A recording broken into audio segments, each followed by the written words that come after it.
All right, good evening. Welcome to another fun edition of Football Focus Weekly. We got a big show tonight. We're going to roll the intro. We got Coach Johns ready to go right after we come back. So we got our body armor of the week, Blackout Berry. I got it in the mail. It's official, man. Y'all got to get on this stuff, man. Superior hydration. Ready to go. Get comfortable. And let's roll.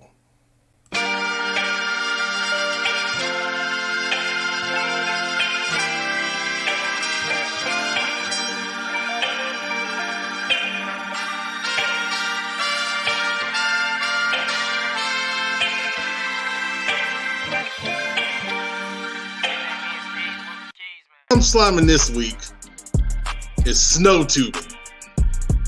Snow tubing, number one, is not made for men of my stature. I can't deal with this Madden 21 game, man. It's so terrible. Y'all act like football stops being played when y'all leave Mecklenburg County. We play football here in Cabarrus County too. And then even though it was raining, I was rolling around in the yard doing freaking grass angels out there. Hallelujah! Hey. Oh my God. Hey, all I'm gonna say is make sure your wife, your girlfriends, your mistress, look, I'm back. See, I got my hat on backwards. And it ain't because I'm a G either. It's because I'm angry. I'm going to tell y'all why I'm angry. So I'm gonna have to start. This is gonna be a large group of people. So I might have to walk around with like a slime gun or a slime cannon, or maybe put some slime in like an old school super soaker. Joe Hughes! Joe Hughes! Cowboy Joe! You know it's a big night if Cowboy Joe's here. My goodness. Y'all always put me on blast first, man. Who am I slamming? Good question.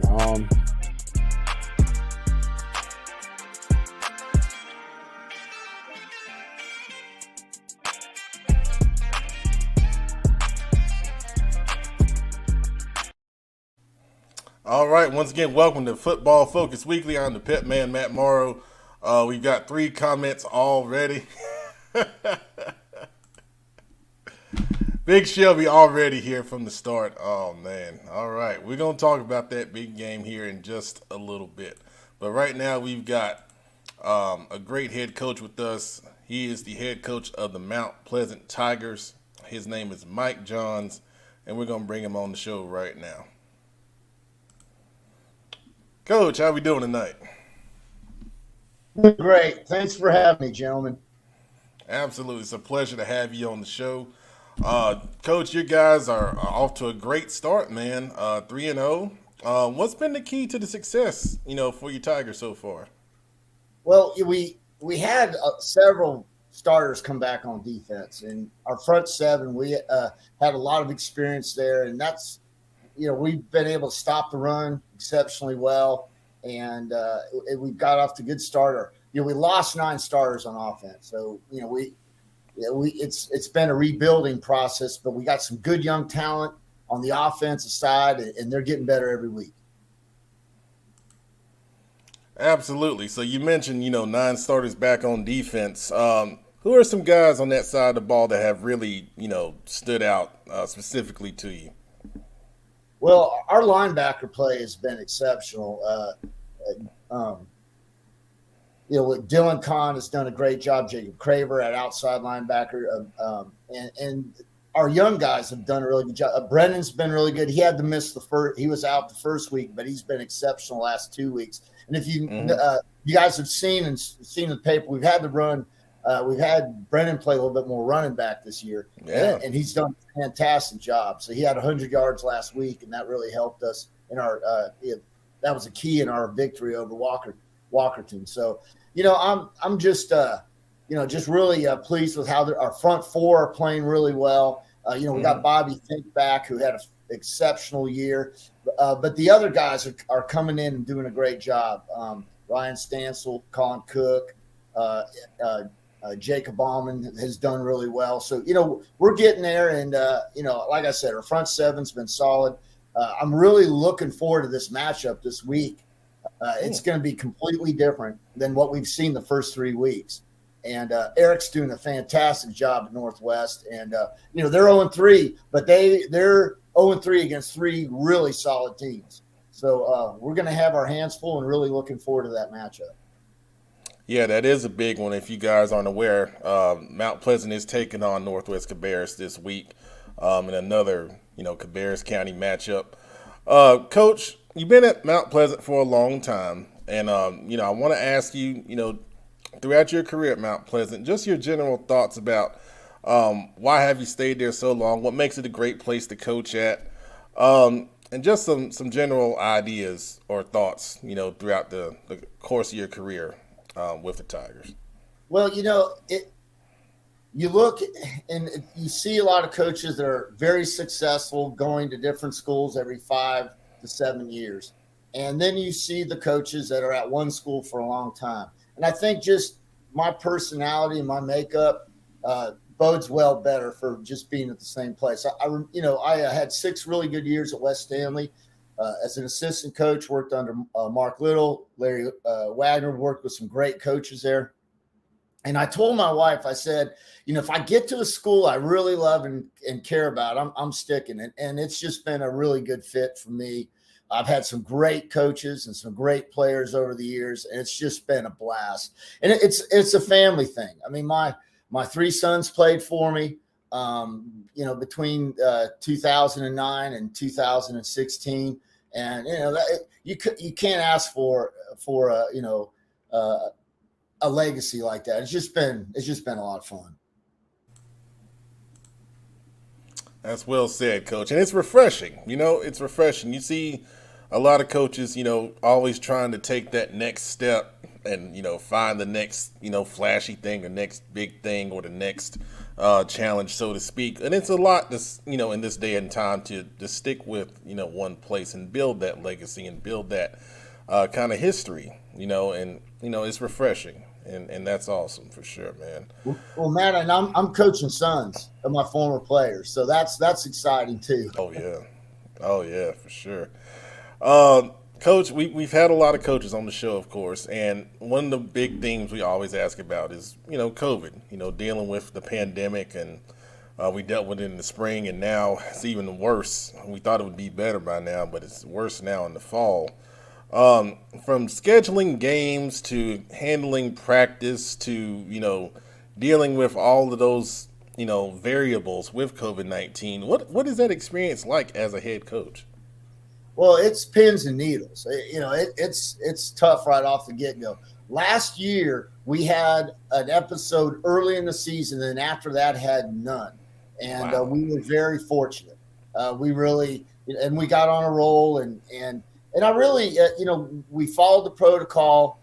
My assistant coaches were fantastic. We sprayed, we washed, every day, you just doing the things that you can control, because you can't control this disease. But if you can be mindful and do the little things, hopefully that will bode well for you. This year we've had a little bit more issues, and I think a lot of it is I feel like as a culture and society, we kind of relaxed a little bit toward the end of July and beginning of August. And then, wow, we get slapped in the face with it again. So once again, we're doing the same thing. We're following the protocol. We're doing what we can do and what we can handle. I've always been a stickler about practice. You don't come to practice, you sit at least a quarter. But if a kid is got some kind of symptom or anything, I'm saying, no, you don't come to practice. You go get it, go take care of yourself and feel better and follow the protocol. And that's what we've done. We just, we don't want to put ourselves in any harm by making a rash decision. It's well said, Coach. Well said. It's a sign of the times, man. We're all dealing with it. Scheduling games with no notice. It's absolutely insane, man. Yeah. Forest Hills and Walkerton were not on our schedules, so it was crazy. I mean, Walkerton, at least we had 2 days to prep. We had 1 day to prep for Forest Hills. It's crazy. But, we're familiar with Forest Hills. I know, Jamie Deese and his staff do a great job down there. We played them last year in conference, so we just prepared from last year's notes. Man, I was going to ask you, how do you do that? Because, I'm a former OC and I got to look at, formations and tendencies and get all that stuff lined up. And you guys are doing it in one day and knocking it out the park. That's more power to you, man. It's great.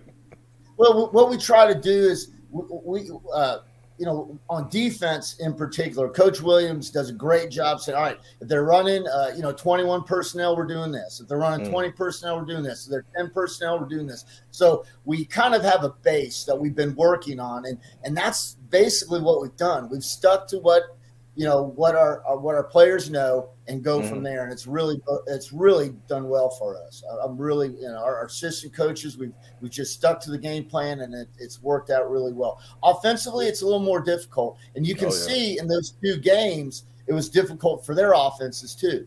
Okay, because when you're blocking, a scheme you've been preparing all week against, a 3-4 or an odd stack, and then you see a 4-2-5 or a traditional 4-3, a Miami 4-3. It's like, okay, it's a little bit more different. You don't get those reps in that you normally do. Absolutely, for sure, man. Well, we're going to bring on a guy that I think you're a little familiar with. You had a couple battles with back in the day. Now that he's retired, he's on here with us on CFI. And that is Kenneth McClamrock, and he's got a question or two for you, Coach. Coach Johns, how are you, sir? I'm doing great. Great to see you, Coach. Yes, sir. Thank you for coming on tonight. Now, Coach, you're off to one of the hottest starts that nobody really knows about because you guys don't get on social media. You don't play all that talking trash and all that kind of stuff. You guys do things, what people like me would say the right way maybe. Because you've given up 7 points in 3 games, and it's starting to remind me of a team that you had a couple of years ago in 2017 that I think gave up about 8 or 9 points a game. And I'm embarrassed to say that when we played you guys, we did not get to that defensive average. You guys shut us out pretty good. Coach, how good can this team be? And how close or how much does this team remind you of that 2017 team that went to the 3rd round and almost shocked North Carolina and beat Shelby? Well, I think defensively, we're on our way. I'm really pleased on how things have worked out. The biggest concern for all of us right now, it's not just Mount Pleasant High School and our coaching staff, but it's just the depth issues, staying healthy, making sure, our guys like to hit. So, but I make them have pads out here so they don't, knock the snot out of each other. So, I got to kind of temper them down. I'm like, okay, come on, let's back off a little bit. We got a game in 2 days. So, so just going through that, making sure you have good reps, making sure that you're practicing at full speed, but not knocking each other silly. And, and that's very important. And that 2017 team was, they were vicious. I mean, they just got after. That's definitely that's probably the most physical team I've ever coached. And this group's got a chance to match that. So we'll see, their legacy isn't final yet. We got a long way to go, but we'll see how things go.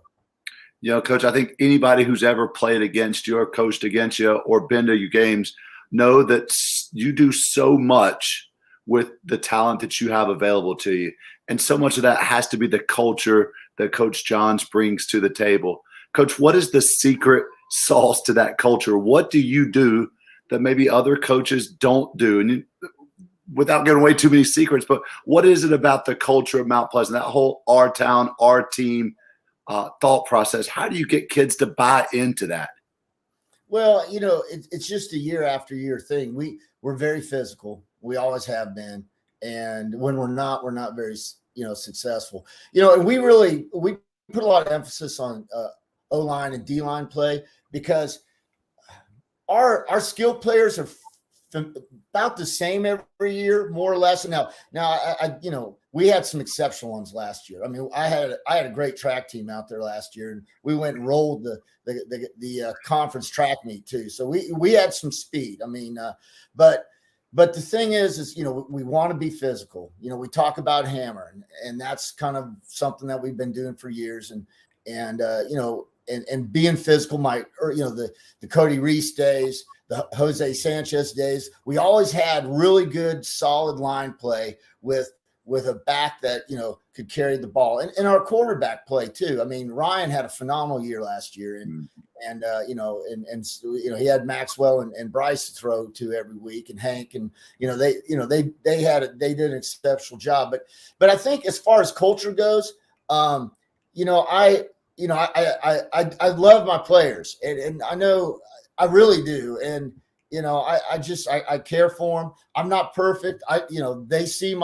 They see me at my best. They see me at my worst. And, we just try to be very transparent and care for each other. I've got a lot of assistant coaches that played for me. So, they know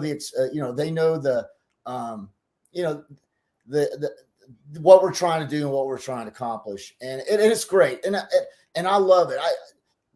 I love working with guys that I coached. I love going to their weddings.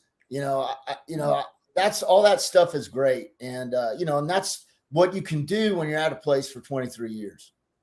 Absolutely. Thank you, Coach. Thank you, Kenneth. That's awesome stuff, man.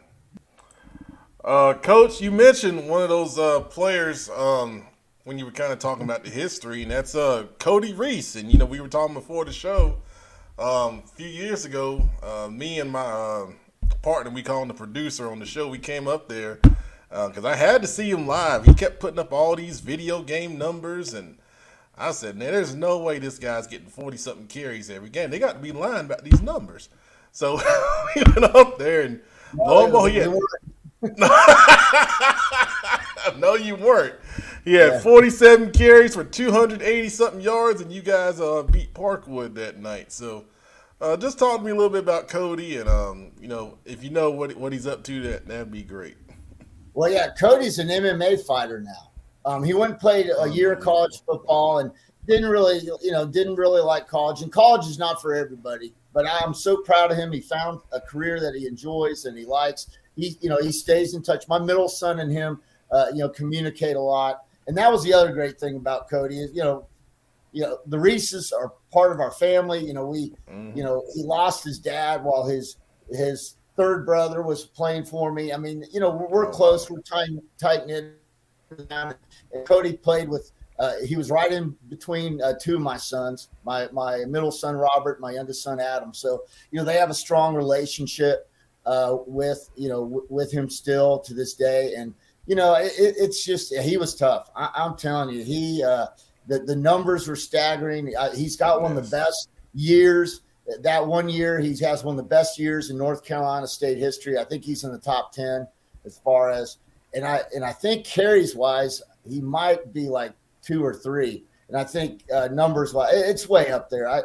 But it was some fun times.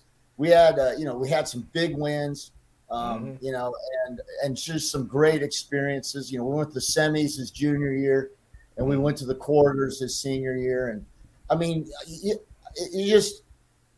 there's nothing like playing football in November. And there's nothing like it. Amen. You can bring in every coach here in the play. Now, it's great playing on December 15th. I haven't been there. I've been short twice. I've been to the semis twice, but it is a great feeling. I love those cool practices in November. I love having Thanksgiving breakfast practice. You can't, Matt, I mean, you can't understate those memories. I mean, it's really, really cool. Absolutely, man. That's one thing I miss about coaching is, I was at Myers Park. We went to the quarterfinals, and it was great times. The leaves on the ground, and you're still hitting the sled, and it hurts a little more because it's cold, and the bag's getting hard, and all that good stuff, man. Oh man, that's awesome stuff, man. You got some, your fans have said some really nice things. I put some comments up, during the show here. It's obvious you guys have a great amount of support in Mount Pleasant, and you've built a excellent program for a very long time. And it's a pleasure to have you on our show. And Coach, wish you guys the best of luck going forward. Me and Kenneth were talking, and we think you guys are gonna be undefeated. Throughout the rest of the season. Honestly, you got that big matchup down the road against J.M. Robinson, of course, but. It looks good for you, man. We just wish you guys, best luck and stay healthy. And, anything we can do for you, we'll be glad to do it. Thanks, Coach. I really appreciate it. I just want to say one thing. Love our parents and boosters. Great. But going back to what you just said, it's one game at a time. When you have a good season, you cannot look past anybody. Because if you look past somebody, you're going to get slapped in the face, and it's not going to be fun. So you just got to take them one at a time. So, that's what we're doing. We're just taking one game at a time, especially in this COVID year. You never know. That's true. That's why we're sitting on the sideline, and you are between the lines. So we get to do that kind of stuff. But we got another comment here from Coach Akers. Oh wow, you coached his senior year. Oh wow, I didn't know that. That's all right. And I had lunch with James. I had lunch with James a few months ago, and I said, James, I'm sorry. I wish I was a little wiser back then. I was a real fiery 33-year-old when I was coaching you, but it's great. Keeping those relationships. I'm so proud of James. He's doing a great job with Chambers, and he's a heck of a coach. Absolutely. Well, Coach. We'll let you get back to watching some film and getting ready for Northwest Cabarrus, man. Good luck this week. We appreciate it once again. Thanks for having me. Really appreciate it. Absolutely. Thank you, Coach. All right, that was Coach Mike Johns, Mount Pleasant Tigers. We had a lot of people showing, their support for Coach Johns on here. That's great to see. Obviously, he's a well-liked coach and man for that matter. Doing a great job with a team and a town that obviously, is all synced together. And it's great to get that. You don't always get that, here in Charlotte Metro. It's kind of like a small town feel, at Mount Pleasant. If you haven't been there, I would suggest go up there and check it out. It's a great atmosphere for sure. All right, well, we got a couple people here right now, and we're going to move on to the next topic, and that's going to be the Dirty Dozen, sponsored by the Queen City Senior Bowl. We got the Engine, of course, and the Professor, I'm sorry. We get all your names in there. And then we got the producer. Yo. Always very subdued when he comes on the show. Always. We need more energy. We need more energy from you. It's still first quarter. I get stronger as the game goes on, man. Nah, we got to come out the gate strong tonight, man. We going up against some tough stuff on the other side. I know what I need. I need a body armor. There you go. Some superior hydration, man. Yeah. Goldberry, blackout berry. Come on, producer. I know you got some because I gave it to you. There we go. A little. Hey! Mango, man. A little peach mango. All right. Well, we're all body armored up. So now that we got our armor on, let's get ready to take some hits because we got the Dirty Dozen, and some people are not going to be happy. So let's get that on the screen here. Oh, man. All right. Let's get the right view on there. Okay. So this week, number one still is Chambers. 30-6 win over Glenn. 2 is Huff. They had a bye. Charlotte Catholic at 3 still had a bye. 4 Myers Park had a win over Reagan, 35-20. Big Shelby, I have put you at number 5. You had a bye last week, but moved you up to number 5, so I don't want to hear nothing else. Weddington moves up to 6 with an impressive win over West Forsyth to remain undefeated. Oh, I got them on there twice. What did I do? I was gonna say you an immaculate program that you get on the list twice. That's a strong program. That's a strike on Pep, man. But they're good. They're doubly good for that matter. All right. Anyway. Who's the real 7? I know who's supposed to be there. I'll get that corrected. Anyway, 8 is Butler. We hadn't talked about Butler. They lost to St. John's 33-0 up in Washington, D.C., but they played well in some spots, especially on defense. Watched some of that game on YouTube. It was they're going to be better for that performance. 9 is South Meck, a big win over East Meck.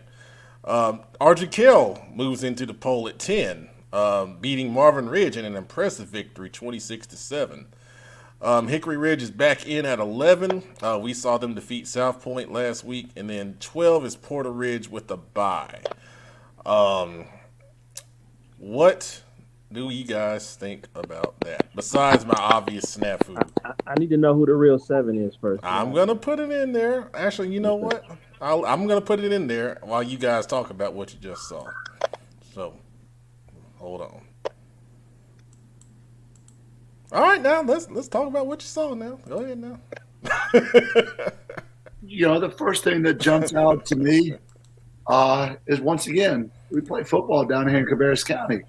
We got one school from Cabarrus County, and I can think of 2 of them that have a great argument to be in there. We just talked to one of their head coaches. He's coming up 7 points in 3 games. And we got another one who I think has the best defensive front that I've seen this year in J.M. Robinson. And I think that either one of those 2 teams, if I'm being honest with you, should be in there over your number 12 team, who I don't feel like has beaten anyone yet. Okay.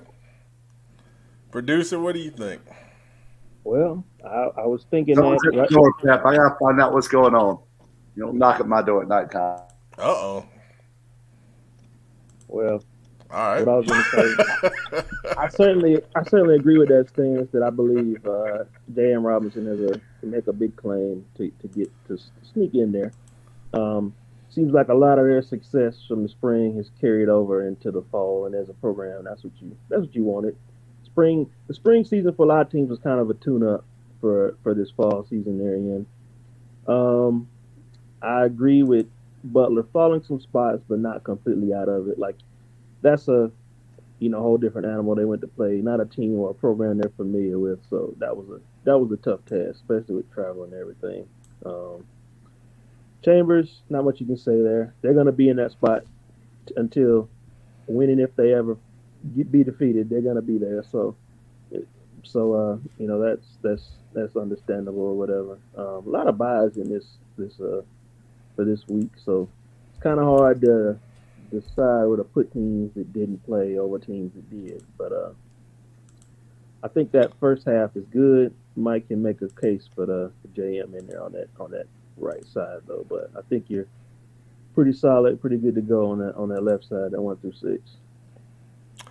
Yeah, absolutely. And what I'm going to do, because my PowerPoint is acting funny for some reason, I'm going to release the correct Dirty Dozen on social media after the show because I can't edit it for some reason. I don't know what I did to it, but anyway, I agree. I mean, there are some deserving teams out there that can get into the dozen, and because of the bye weeks, and because of COVID just wrecking schedules, and you try to put things together, and you anticipate this team playing this team, and then they don't play, and the timing of it all.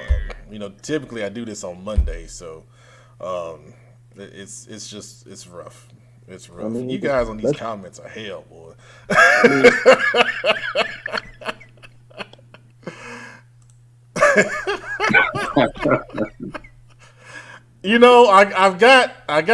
I got a video that I'm gonna show if I can get it up here. I'm gonna show it later on about the shipment of body armor that came to, my house. And y'all think this is a joke? This is real. This is real stuff, man. They really do support what we do. Yeah, I've jinxed myself a couple times, Joe, but I'm gonna leave that alone. Anyway, so I think we're good with the Dirty Dozen. I'm gonna release the correct version on social media later on. We're going to move on to the next poll, which is the county rankings, which may make some more people mad, but, that's what we're here to do. We're here to stir things up. You're always gonna make someone mad. Well, they stay mad. They stay mad at us. If no one's mad, then you're not doing your job. So. No, well, we do a pretty good job around here. All right, so Mecklenburg County, Chambers, Huff, Catholic, and Myers Park.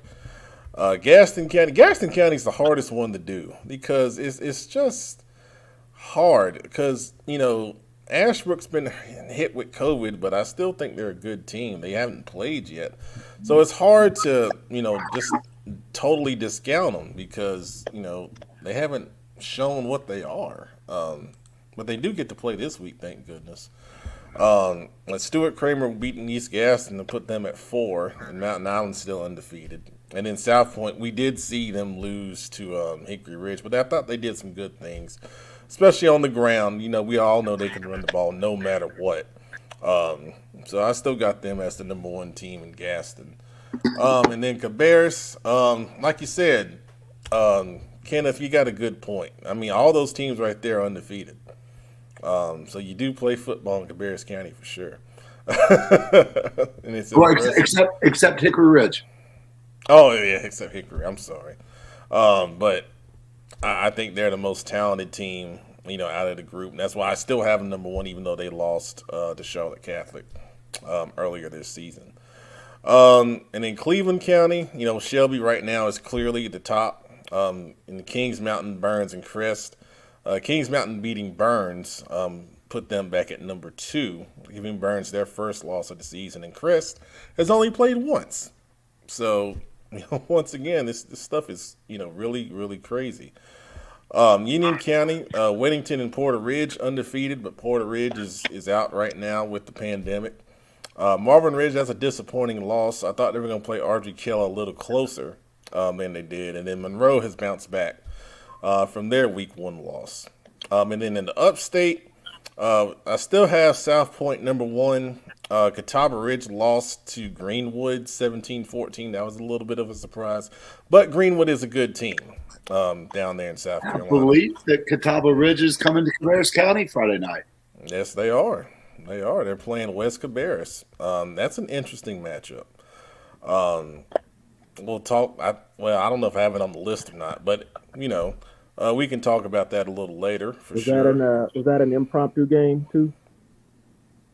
I don't think so. Was that scheduled? It's hard to keep up with what's actually on the schedule and what's just kind of thrown together. I was just curious. Absolutely. It's crazy. We're going to talk about some of those impromptu games in a little bit. And then Northwestern has bounced back well. They beat Clover pretty handily last week. And then Indian Land, I just got a note about Indian Land. They're number 4 in the upstate, and they're also opening up their brand new stadium on Friday, and that's going to be exciting. If you guys hadn't seen pictures of that place, I think it looks like a dang on college. It's insane, man. They do football the right way in South Carolina. Yes, they do. Anyway, I'm going to get on my soapbox about Harding. But what do you guys think about the county rankings here? Let's see. Yeah, I think you're right on it.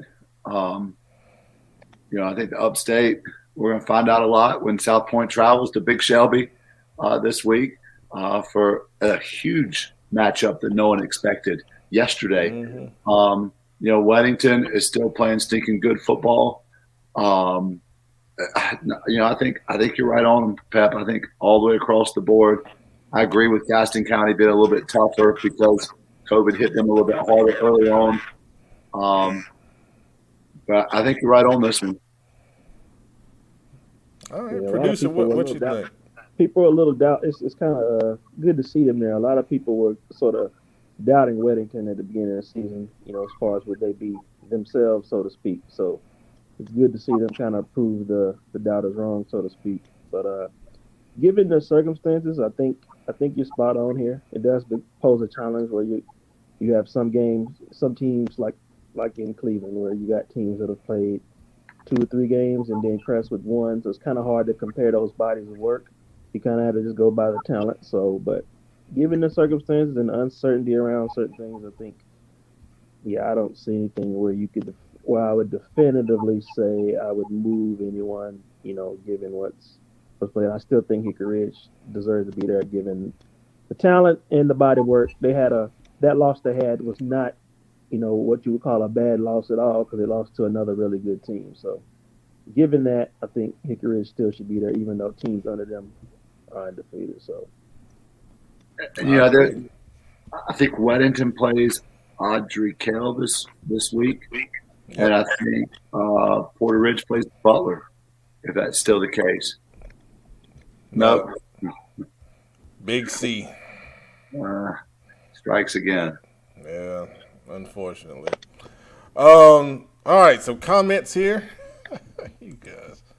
The engine will be an official Big Shelby member after Friday. Oh, okay. All right. Well, there you go. I didn't know that. That's exciting. A Big Shelby membership card. Yeah, what do you get with a Big Shelby membership? Liver mush for life.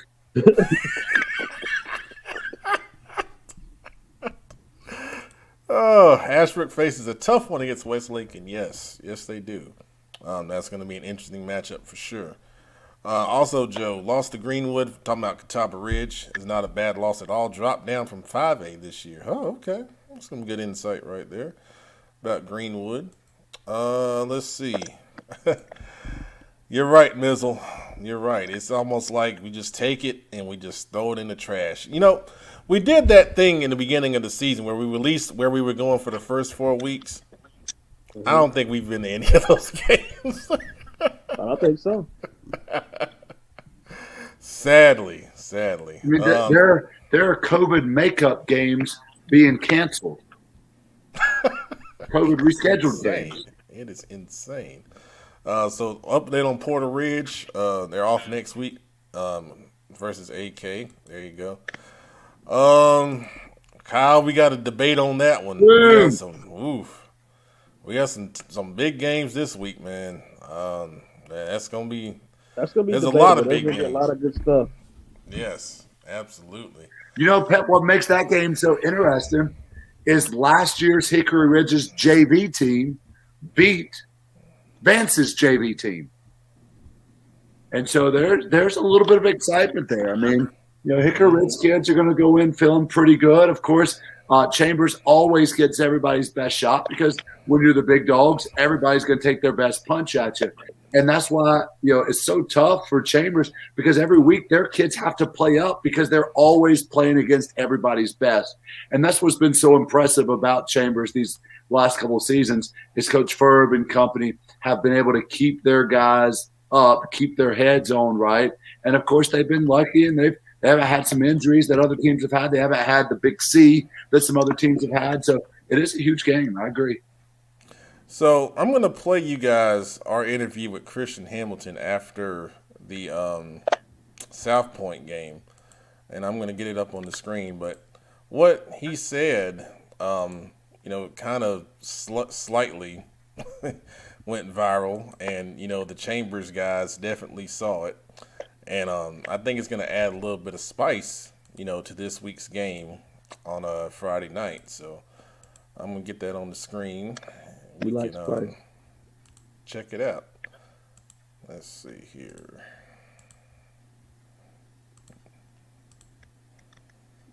All right. If it'll play. You got great internet. It'll play. Oh, yeah. It's really showing right now. Well, I'll tell you it was good. It was good stuff. If you go on our Twitter page or my Twitter page and you go to media, it's the second one down. So what's impressive about that kid? Good stuff. Not only is he one of the top receivers in the state and in the Southeast, but that kid is also willing to play defense, and he's a pretty stinking good safety on top of that. Yes, really impressed since that kid was a freshman. He scored a touchdown or two against us in the second half, which was the difference in the game. Really impressed with that kid. That's a great point, because some kids in his position would be like, no way, I'm not going out on defense. I'm only concerned with my future, and that's he's doing what's best for the team and not for himself. So that's a great point. Especially wide receivers. Yep. Yeah, and he considers himself an athlete. I mean, he had an interception against. All right, I think it's playing now, so I'm gonna try it again. But yeah, he considers himself a true athlete. He had an interception against South Point.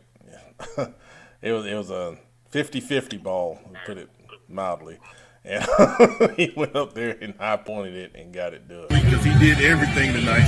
Kick return, intercepting on defense, 2 touchdowns on offense, 27-7 win over South Point. First of all, man, on your 2 touchdowns, what did you see on those plays? I just saw open space. My boy Alex got it to me. Touchdown. He took it every time. Absolutely. And then your interception down here in South Point was down, driving down in the red zone, man. It's like you were just locked up in man coverage. Yeah, I'm zoned in on defense. I ain't gonna lie. I'm zoned in on defense. I think I'm gonna make a play. Absolutely, man. How does it feel to get this win after you guys had a tough loss last week at camp? It just feels like we're back up to speed. Everybody doing the chemistry going up, everything going to plan. How we practice too. Yes, sir. Now going into a big game next week against a highly touted Chambers team, what's going to be the key for you guys to get a big victory on the road? Executing and playing as a team. I know a couple guys from there. I'm gonna be on them, so it's not new. It's just a regular game to me. I'm not serious to me. I'm gonna just do me regardless. So, we know that. You did you tonight. Another great performance from you, man. Congratulations. Great job, man. Can I add something on that? Yeah, go ahead. We're coming for every team that we play. To me, we got the best team in the state. I don't care about bands. I don't care about nobody. Hickory Ridge is coming for everybody. There it is. So, yeah, there you go. They're coming for everybody. You got to love that confidence. Love it. And now hold on now. Now, I am not behind the camera. That's what the producer does, okay? So, Webb, let's get that straight, okay? I'm not doing selfie interviews. That's why the producer's here. Duly noted.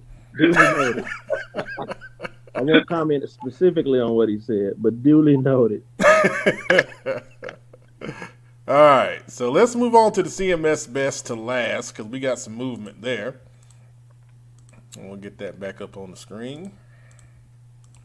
All right, so now our top 5 really hadn't changed much with Chambers, Huff, Myers Park, Butler, and South Meck. But RG Kell moves up to 6 with the impressive victory over Marvin Ridge.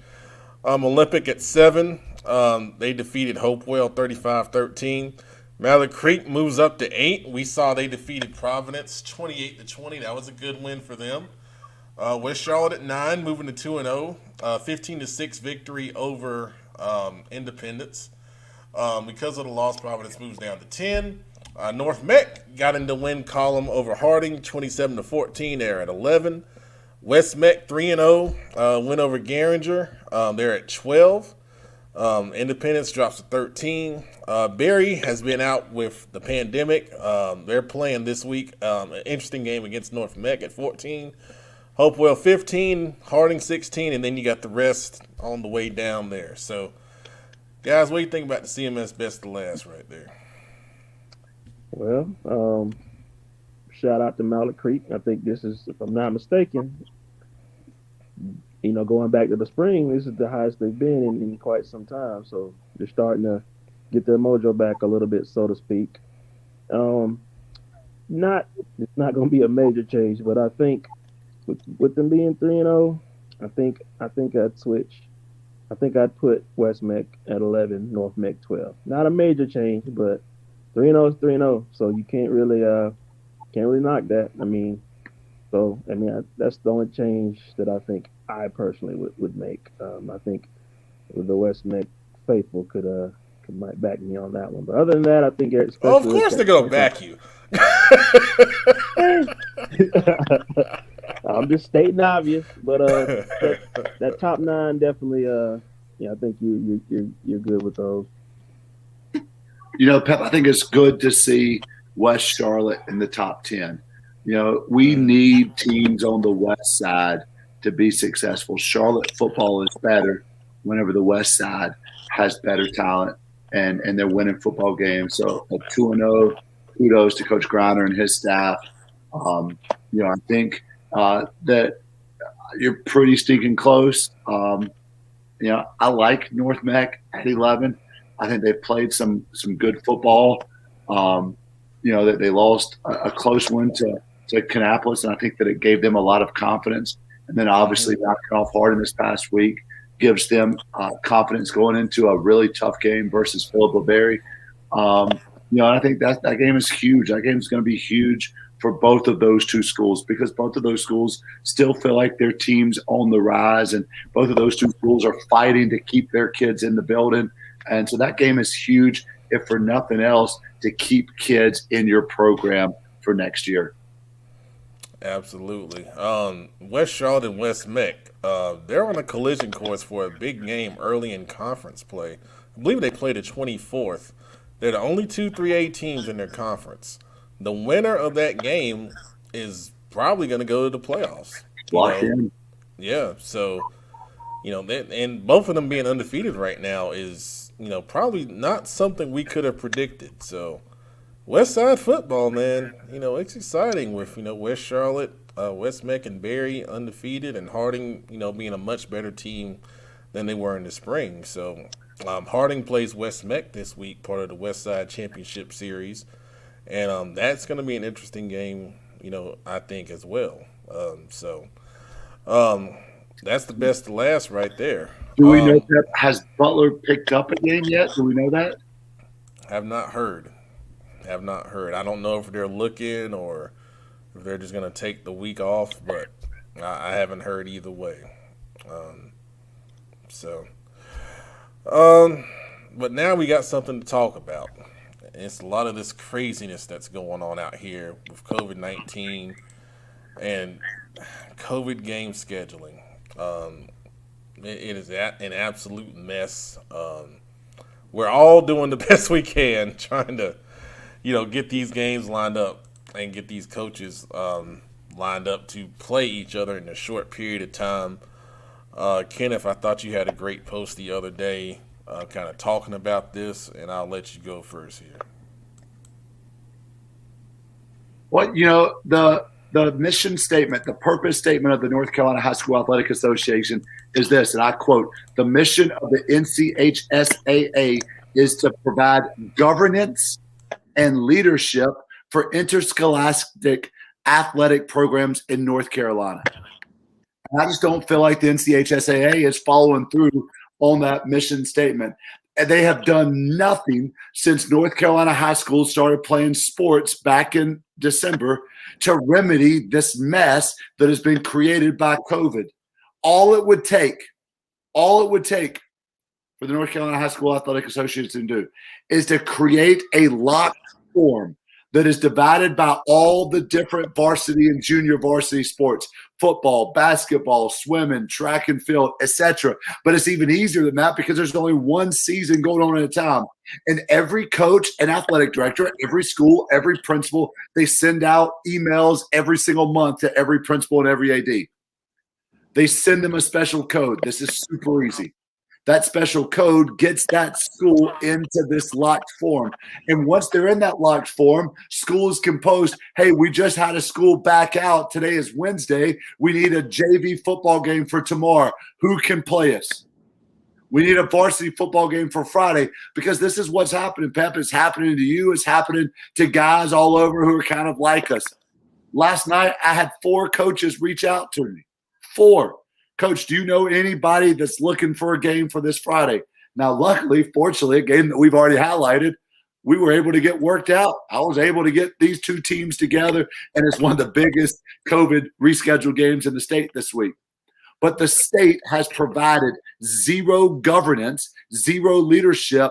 All the teams have right now is word-of-mouth phone calls, word-of-mouth group text, and they're going to social media. Like Coach Johns talked about, he had 1 day to prepare for Forest Hills or Walkertown. He had 2 days to prepare for the other one. We've seen Lake Norman pick up games on Friday morning. because they're on Twitter. This is crazy. What is the North Carolina High School Athletic Association doing to help their governing members? 425 schools are members of the North Carolina High School Athletic Association, and they are providing zero guidance, zero leadership.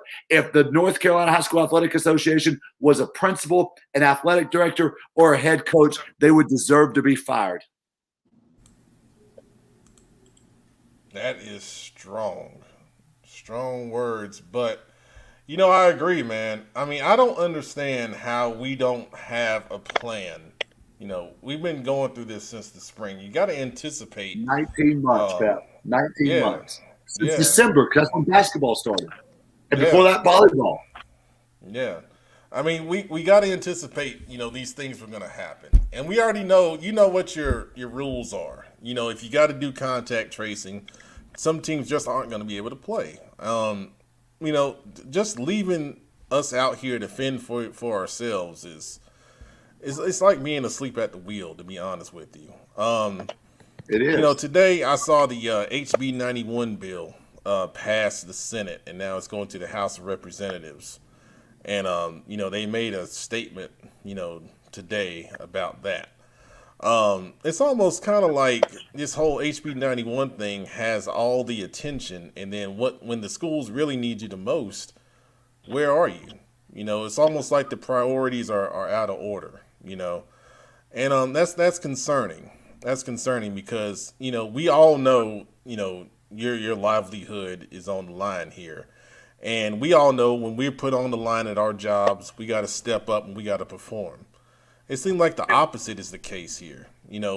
Our everything's on the line here with trying to have a season, and we don't have anything from the state association. Now I have heard some guidance coming from local LEAs, which is good because we got to have something. But it's disappointing to say the least. You would figure they'd come out with a statement, a plan, some type of course of action, like you said, Kenneth. This is the only thing that I know of, and once again, I'm out of the game. But from what I know, 2 weeks before the season started, the state said that if you have so many kids, COVID bunch or whatever it's called, and you can't play, then it's a forfeit. That's what they said 2 weeks before the season started. And then when the season started, they reversed course and they said, never mind, you don't have to forfeit and do whatever you want to do. And that's where they left it. We're here on September, September the 8th, September the 9th, and they've said nothing else about this when we know, we've talked about on this show, 20%, I bet, and the number might be higher, but I'm conservatively guesstimating that 20% of the schools in North Carolina are not playing every single Thursday or Friday night. And the state has done nothing. And we know they got $40 million. They've got all the infrastructure they need. There are 15,000 internet web designers who could set them up a protective foreman in no time at all and will be up and running within a day. We've got guys who do that stuff for free for North Carolina high school athletics. How does our North Carolina High School Athletic Association not have that capability? And how has no one called them out on it? And how is they've taken zero initiative in this? Zero. Since last August, they've taken zero initiative. Since last June of 2020, since May of 2020, they've taken zero initiative, zero leadership. Well, I'm going to bring on, Big Shelby's representative, see if he's got something to say about it. Whoa! Wow. What's up, fellas? So you guys obviously have, experienced this COVID scheduling with your own situation. I mean, what has that experience been like for you guys? It's honestly been rough because if you got a staff like ours, like our head coach is not really a social media guy, so it's kind of hard to find games. So you have to get on Twitter, and like during the season, he's not really on Twitter. He's locked in game planning, doing things like that. So with him being the older coach, like we have to send screenshots of Twitter messages of people looking for games. Like I had to hit up Kenneth. We have to find coaches' numbers, and you only get a certain amount of time because Yeah. even with last week we got canceled. We found that on Wednesday, and now we got 2 days to go play certain people, and so we're looking at like what we need to do. Like we done game plan 4 or 5 days for one team, they cancel. Now we get 2 days. Luckily, we was able to find a matchup for this Friday with an opponent that we're familiar with, so it works out good. But it's real stressful. It'd be easier if everybody that needed a game just was in like one big group chat or like some email thread saying like, hey, because we know like we knew we needed a game before today.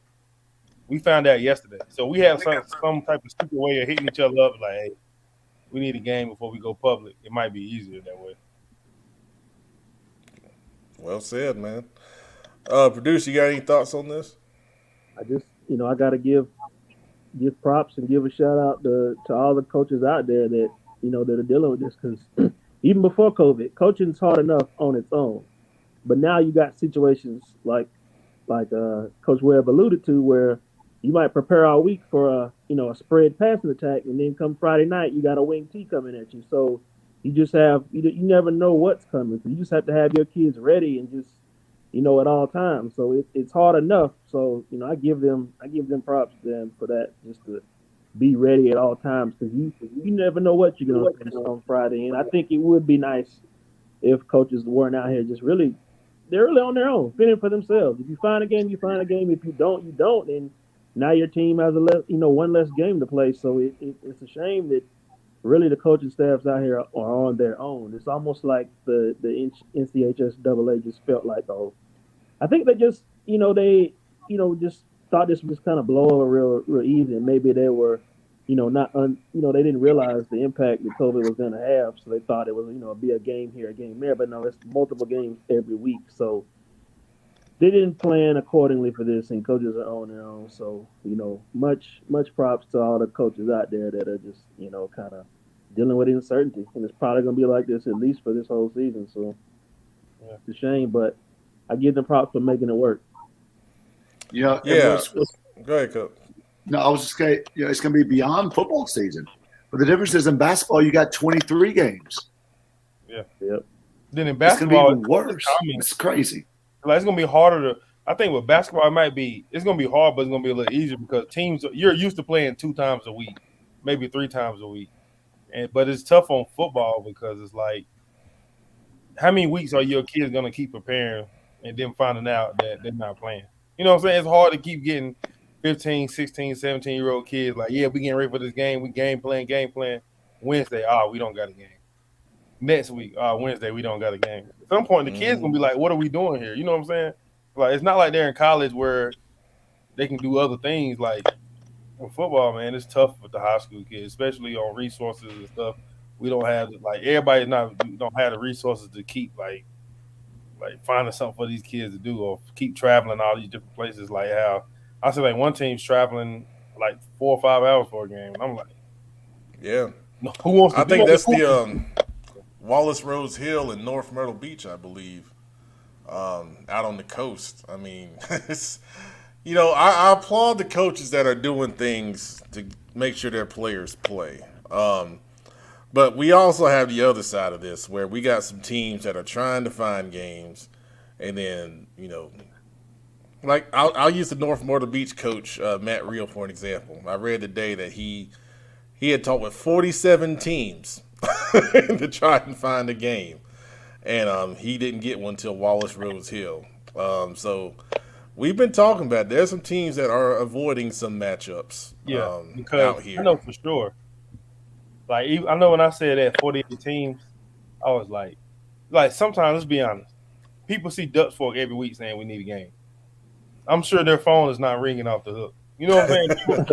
you know what I'm saying? Like, no matter how good you may feel your team is, that's not the first person you're calling.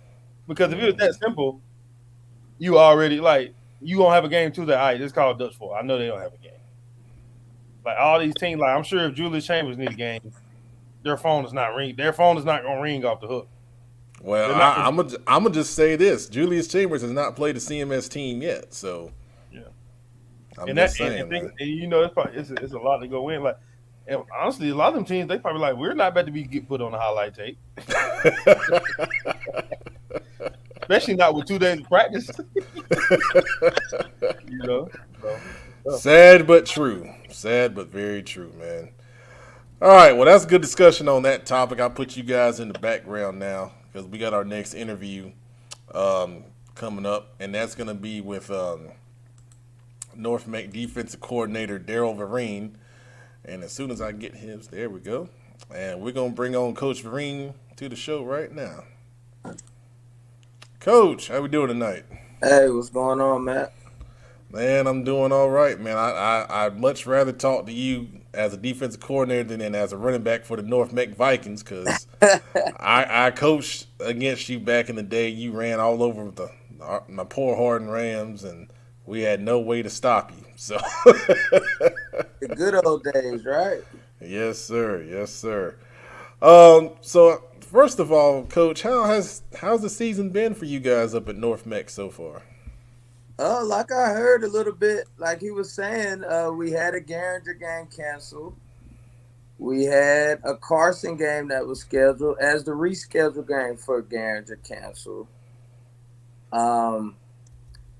But other than that, it's been going good. We played a tough matchup against A.L. Brown. I felt like it went to the wire. It could have gone either way. We definitely lost the turnover battle that game.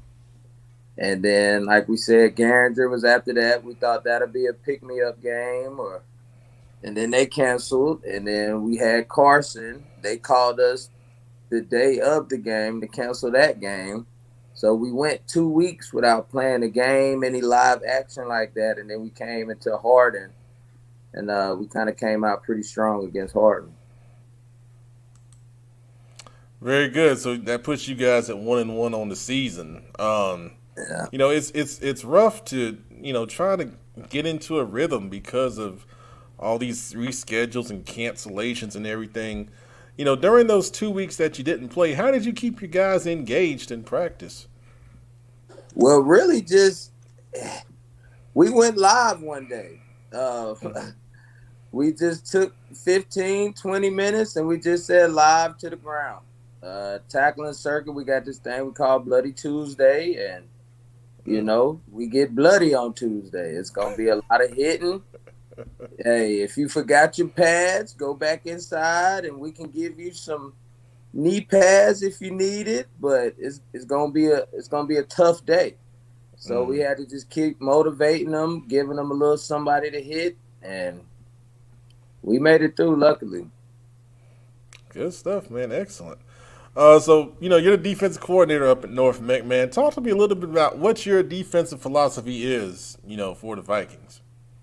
Oh, we're tough, man. I like to be able to make changes on the fly, so we practice a 3-4, we practice a 4-3, we practice a 4-2-5, we practice a 3-5. So I like to be able to have multiple fronts up our sleeve. So we got to be able to adjust when we need to. I like fast, strong linebackers, big D tackles, and we just run to the ball. That's all we preach every day. Run to the ball, run to the ball, run to the ball. And if we're not running to the ball, we'll just run until we can run to the ball. And so we just trying to be physical, disciplined, not give a lot of turnovers, limit our explosive plays, and just really trying to be super technically sound. Very good, man. That's awesome stuff. Obviously you were a star player at North Meck back in the day. What are some of your favorite memories from playing on that field, man? Oh, man. I mean, so many. Like, my first year coaching a few years ago at North Meck, every time I would step on the game field, I had memories, practice field memories. It's just when you go there for 4 years, you give your heart and soul. It's a memory. I have a memory at the concession stand. I have a memory on the guest sideline. I have a memory in our home end zone. I have a memory in the locker room. It's just tons of memories. But, I mean, to pinpoint one, And it's actually a bad memory, honestly. It was my senior year when we lost to Davie County in the second round at home. I know a lot of people like to think about the good stuff. All I can think about is when I ran into the referee and I thought I had a wide open touchdown, ran into the referee, ended it. We ended up losing the game by a touchdown. And honestly, that's what I think about. Like, damn, that could have been because that would have been the first time North Meck made it out of the second round playoff, I think, since like '86. Ooh, good gracious. Would have been super big. And that was in 2006. And I don't think now in 2021, I still don't think we've ever made it out of the second round of the playoff. Man, that's rough. It's not. I'm not gonna say it's the best memory, but that's what I think about. I wish that ref could have got out the way. Hey, you should have ran him over. You ran over everybody else. Yeah, that sticks. I can't get rid of that memory. I still remember it every time. Oh man, that's tough, man. You know, I gotta ask you about Coach McKee. What's it like, you know, being, you know, on his staff and under his leadership? Coach McKee's awesome, man. You know, I think this is like his 22nd year as a coach. So he's been around the block a few times. He's a newer head coach, but he knows how high school football should be taught. He was a player himself. It's always easier playing for a coach that played. I mean, I'm not knocking anybody coaches that didn't play, but he kind of understands the ins and outs of the players, the ins and outs of the coaches. He understands what we need to kind of prepare for Friday night. And so he made it a lot easier for me making that transition from just a DB coach to D coordinator. I can call him at any time because he understands that I might be nervous. Well, last year, I might be nervous the night before the game. I might be second guessing a player or two. So he's just real easy to talk to about the game. Very good, man. Very good. Talk to me a little bit about some players that have stood out for you so far on the defensive side of football. Man, we have a Demoris Jenkins. He's also a basketball player. You might have seen him. But he's a 6'4", probably about 205-pound wheel linebacker that we have. Had a big game against Hardin. I mean, I'm thinking he had 7 tackles, 3 or 4 PBUs, a sack. Just had a huge game. And it was kind of like what I like to say. It was kind of like his coming out party because we've been waiting on him to show up. He's 6'4", he has the size, he has the speed, he has the athletic ability, but it's like, when is he going to show up? And he showed up big for us on Friday. And then I feel like we have one of the biggest sleepers at linebacker in Clark Brown. I mean, a lot of people don't know that name, but he's a 2-time all-conference linebacker. He had 100 tackles as a sophomore. And, I mean, the kid is really overshadowed. But he's like having a coach on the field. And, I mean, really, we could go on all day. I got a guy named Charles House. He's a 6'4", 270-pound true freshman. And this kid can run. He can catch. He's physical on contact. He drives his feet. And like I was telling Coach McClanrock and a lot of other guys that we're probably going to have every college coach on the East Coast knocking at North Meck's door in about a year or two when they see this guy on film and when they see him in person. He's the next thing in Charlotte. I put that with a stamp on it. His name is Charles House, 6'4", 270, 14-year-old kid, but he plays like a grown man. But be on the lookout. But I would say Charles. I would say Clark Brown. And then I got 25 seniors, and most of my whole defense are all seniors. They all came to play this year. We got our running back, Cam Alford, who starts free safety. Ultimate workhorse. He doesn't open his mouth to say 2 words, but he'll play the whole game. You know, we got Louis Blamo. He was a receiver that we transferred to that we kind of made a linebacker, and he's grown into the position, and he's a leader. So I mean, I could talk about a lot of guys, but I would say Charles House, Clark Brown, and Demoris Jenkins right now had a great game on Friday. Those are the guys that I think guys should be looking for. All right, so Charles House, is he on Twitter? I got to follow him and get him out there, man. Cause I don't know if he is on Twitter yet, but you got to keep up with this guy. I want to say he had 3 tackles, 2 sacks, a forced fumble against Harden. We're using him on punt, we're using him on offense, we're using him on defense, and the guy, he's a freshman. But he understands the game, and he's going to be one of the top recruits in Charlotte in a year or two. I guarantee it. Wow, that's awesome stuff, man. Well, we got our friend, Coach McClamrock.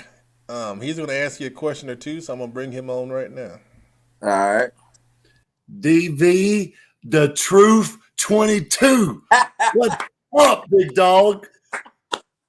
What's up, Coach? Man, I'm telling you what, man, I've been so proud to watch what you have done these last couple of years, going back home to where you became a household name back in 2005, 2006, and to see the things that you're doing for the Vikings, man, I'm so proud of you. So let me just say that up front. A lot of people don't know because, Charlotte is a transient place, man. A lot of people move in. And for people who are watching the show who don't know who Daryl Vereen is, let me just say this. Before there was Hollywood, before there was Evan Pryor, there was the Truth 22. And Daryl Vereen was the best running back that has ever played in Charlotte, North Carolina. And it ain't even close. This dude saw 9.5-man boxes every single week, and we ran counter right and counter left and sweep right and sweep left all night long, and there was no team who could ever stop him. Zero. None. The only one who could stop him was a mother freaking back judge it was an umpire who got in his way. That was it. Let me tell you, this dude, when he was a junior, he had a hurt hand. I don't remember exactly what it was, DV. You'll remember. But he missed a couple of games. He ran for like 1,200 yards. And before his senior year, Dale, you might remember this. You probably don't. I asked you. I said, Dale, what are your goals this year? And you said, Coach, my goal is to get 1,500 yards and 20 touchdowns. And I looked at you like, what? 2,600 yards later, 31 touchdowns later, a 4.38 laser time at Duke, if I'm remembering right. Yeah, 4.38 laser, sub 10.6, 100, and it was nothing. He didn't even break a sweat.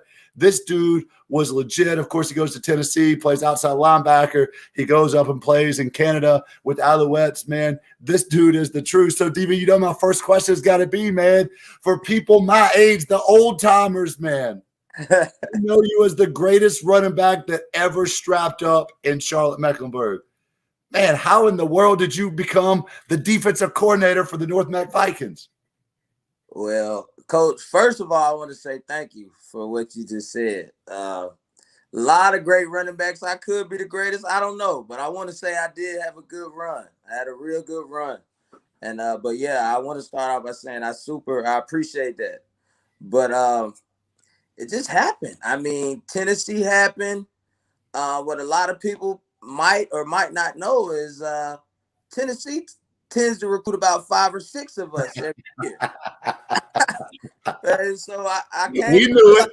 That it was a bunch of guys that ran for 2,000 yards. It was a bunch of guys that had 30 yards, 30 TDs and could run a 4.3.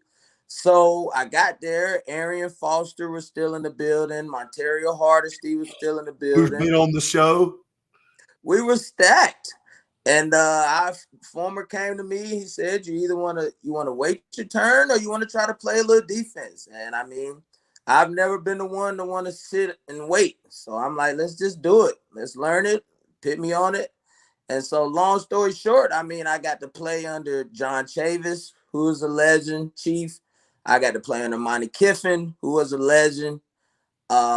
Justin Wilcox, who's doing his thing right now. I think he's a head coach somewhere. And so I just started to fall in love with defense. I mean, like you said, in high school, it was counter left, counter right, sweep left. That's it. But when I got to learn the actual knowledge of football, I learned it on the defensive side of the ball. And so I even played for Jeff Reinbold up in Canada. And so I just got the opportunity to really play for some defensive legends. And I got to see how they did their practices. I got to get some of their philosophies. And I just ended up just loving the defensive side of the ball, which sounds weird, but that's how I got here. One more question for you, Coach, man, because I got you on. Why? Because you could have gone anywhere to coach. Right. You own your own business. You're a successful businessman, but you decided to go back to North Meck, man. Why? What was that deciding factor that made you want to go back home to North Meck and coach? Man, I just love that school. I did all my 4 years there, and where North Meck was at and where it needs to be, I was having a little bit of an issue with that. When I left North Meck, we were winning 9-10 games. We were going to the playoff games. And so when I came back to Charlotte and I saw that it was a totally different North Meck, and it just became my obsession to try to get them back to where they need to be. And I just felt like that was home for me. That's where I needed to be. I talked to Dwayne Lewis a lot, and he's like, "Where else would you go?" And I'm like, "I don't know. This is the only place I can see myself being." And I mean, my biggest goal is to get North Meck back to where it needs to be, get these kids to college, and, just get back to the community. That's it. That's the community I grew up in. That's the community I built lifelong bonds with people. And that's my community. That's where I wanted to give my efforts to. Yeah, I forgot to mention that you were a part of a state championship basketball team as well. You don't see that in Charlotte anymore. Playing both sports. But DV, man, I'm super proud of you. I'm gonna get up there to watch you guys play sometime this season, and I love listening to the passion with you talking about wanting to make North Meck relevant again, because that's what made you one of the top recruits in all of America, and that's what makes you a heck of a football coach, man. I appreciate it, Coach. You my guy, man. Always love you, Coach. Love you, DV. Proud of you. Thanks. It's good stuff, Kenneth, as always. Appreciate it, man. Yeah, Coach, I just want to chime in before we let you go. I coached at my alma mater, Harding, on 3 separate occasions. So, I understand the pull of coming back and trying to make a difference, where you grew up, and trying to help those kids along and, show them the right way to do things. And I echo Kenneth's sentiments about the passion. I see it. It's palpable. And you're doing a great job, man. And, as usual, we always appreciate the time. And, we're going to try to get out and see you guys as well. Hey, don't try. Do it, baby. I'm telling you, it's a different North Meck energy. We're changing the culture around there. The culture has been changed. I mean, I wish you could just come and watch a practice or just come and see a game. The culture's changed. Coach McKee has done a great job at changing the culture. We've got a lot of great coaches around us. And I mean, please come see us. You won't regret it, man. It's a different North Meck, I promise you. Well, you got a couple guys on here that had some comments. Let me put those up before we let you go. Our buddy Mizzle says, "All I think about is feeling like a lineman for 2 years blocking for my bro." He always says that, man. That's my boy, man. Yeah, Ma played receiver, and we were a little run heavy, man. I'm not going to lie. I wonder why. You got Gregory Haywood says, "Let's go," and the hashtag want to. So I know that's you guys' slogan. What does that mean? That's What our does that slogan. mean? Want to. I mean, you gotta want to be great. You gotta want to come to workouts. You gotta want to finish through the line. You gotta want to go to class. You gotta want to do these things, and that's the only way it works. Your coach can talk to you. Your mama can talk to you, but it's up to you. What do you want to do? And we preach wanting to get better, and that's one of Coach McKee's slogan. Want to. It's an old school slogan, but I love it. It's self-explanatory. You got to want to do it. Absolutely. And you got Rod Holmes agreeing with you about the New North. So that's good stuff, man. Coach Hayward is our offensive line coach. Coach Holmes is a volunteer that's helping us out on defense. And, I mean, we're all bought into this program, and we're here. We're 10 toes down, and, you know, we're obsessed with changing this North Meck culture.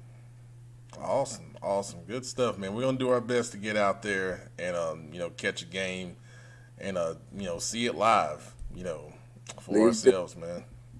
Please do. We got some guys that, hey, I'm sure you heard about a receiver. I know I sound like a commercial right now, but Jelani Bitterson.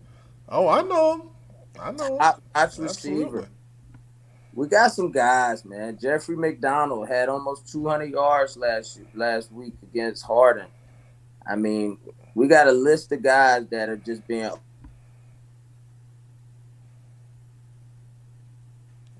Well, I think you sound. Oh, there we go. Okay.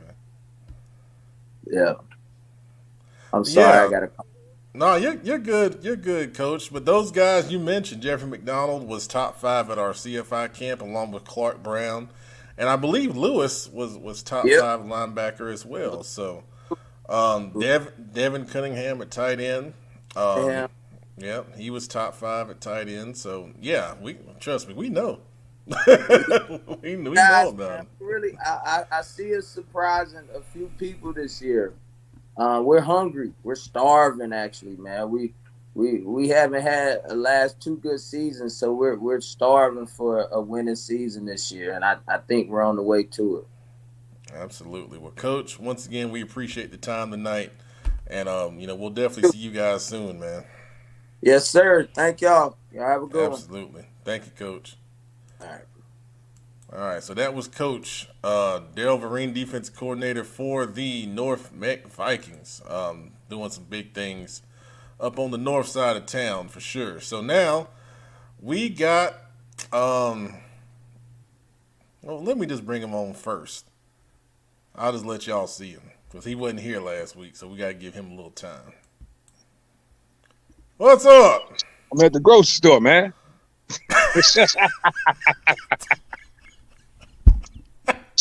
This is real life. I work too much, man. Man, that shirt look good on you, man. Hey, man, I finally got some gear, man. There you go. Got rep it, man. Yeah. I told you, hey, look, I had to call y'all, just so y'all know, Pep know how I am. I get mad when I miss the show, and I had to call him out to make sure we were still friends. I said, hey, man, I've just been working, bro. I'm sorry. Of course we're friends. Look, I got to go to the grocery store at there. It's 8:56. I got Madden game in like 20 minutes, and I got a draft in 10 minutes, and it's just like, guys, I had to go buy me some multivitamin just so I could keep my energy up. Well, you got to do what you got to do, man. Madden is a priority. I know that very well. So. I know. The smoke is coming. Me and my Cincinnati Bengals. We're 5-2, baby. All right, we're going to bring everybody else back on, and we're going to get to the Blitz. The Blitz this week is going to be a little different. We're going to just talk about the top games. If you want to hear about all the other games in the Charlotte metro area, make sure you tune in to Between the Lines, our new show. It's going to be on Tuesday nights, so make sure you check that out. All right, well, we'll wait for Webb to get back. Webb over there eating chicken sandwiches. Hey, I hope Webb told y'all. We had to tell him at the show. I had to defend Webb. I'd rather have a chicken sandwich than a tomato sandwich. But anyway, let's get to the Blitz, man. Only the real ones will know what that means. Look at Webb. Hey, Webb got that fresh haircut. Look at him, he got that fresh haircut so he come on the Stevie show. God dog, boy. Hey, Webb, I gotta tell y'all, Kim, what they were saying about you, man. I had to defend you. Hey, all I know is, man, they hated on Jesus too, man. So. Oh Lord. All right, so the first game on the Blitz is Hickory Ridge at Chambers. What do you guys think about that one? Big game, man. Two big-time schools. Props to both schools for making it happen. Once again, Chambers has yet to play a CMS school. Very, very, very big game. One team's been to the mountaintop. One team's right on the verge of trying to get there. That's how I look at that one. Yeah, Hickory Ridge played Charlotte Catholic, lost that game 34-19. They saw that as a big opportunity. Once again, this is another big opportunity for them to show that they're on that top echelon of teams within the state of North Carolina. I think both teams will be super motivated. We played the quote earlier from Christian after the game last week. Hollywood responded to that quote on Instagram. What was the quote? Well, he said he don't care about nobody. He said they don't care about nobody. Oh my goodness. Yes. So Coach Phillips don't get on these social media sites no more. I'm over here praying for a W. I know, man. I think it's gonna be a good game. It's probably gonna be one of the better games. So hold up, what was that? They said this is a funny thing. I know Hickory Ridge, DC. He came from Shelby, and I know he probably done said something to him about talking junk. But he said he had the interview. Pep gave him a little time, and he was just like, "We don't care who you are. We ain't scared of nobody." They said they feel like they're the best team in the state. I like kids like that because you put your pads on like everybody. Hey, I like it. Hey, what Hollywood say? He said they're just going to compete on Friday, basically. And then something about you reap what you sow. So, Hey, man, I'll say that kid earned his nickname. I won't make nobody named Hollywood angry. That's all I'm going to say.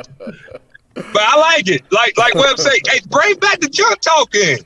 Yeah, this is Charlotte football. I'm not gonna pick a side because I got guys on both sides, but I ain't picking no side because I can't talk about nobody right now, man. I'm trying to make sure nobody score 50 points on me. All right, so our next game is It's a very big matchup of two teams that are very close to each other. One in Union County, one in Mecklenburg County. Both coming off impressive victories. Weddington over West Forsyth, and RGKL over Marvin Ridge. What do you guys think about this matchup? My guy, Breon Holmes. Let's go, Holmes. Go get you another W, baby. That's offensive coordinator for RGKL. Yes, sir. He was on the show. Hey, that's one of the first people in Charlotte, be on the show that really speak nice about me. I had to give him a shout. I love Holmes. That's my guy right there. I think Weddington every week Weddington has proven that their team was just better than what they had in the past, like with Will Shipley and things like that. I think they're very well coached. I think they use that as motivation because they made it seem like they were just a one-man team, which people can arguably say they were, but at the same time, they're still proving now that they're still beating people. So. Nah, they one of the best coach. They got one of the best head coaches and one of the best offensive mind coaches in the state. And Capone, like you gotta give him respect. You gotta give him his flowers.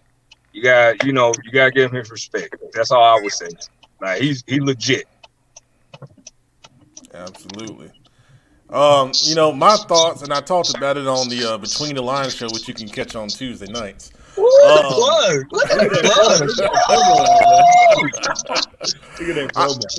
got two, quarterbacks in Broster House for Weddington and then Jack Curtis for RGKL. Two very good defenses. I think you're going to have to hit some big plays. You can't drive 80 yards on either one of these teams very easily.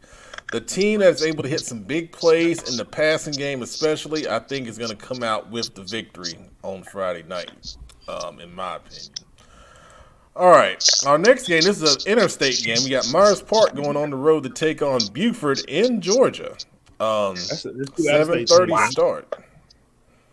Myers Park, I applaud them for taking on the challenge and going out of state. And I got to say, I'm really glad to see a lot of these teams going out of state and playing these kind of games. It's only going to help the state of North Carolina, from a national perspective. Well, it also helps some teams with their recruiting, Pep.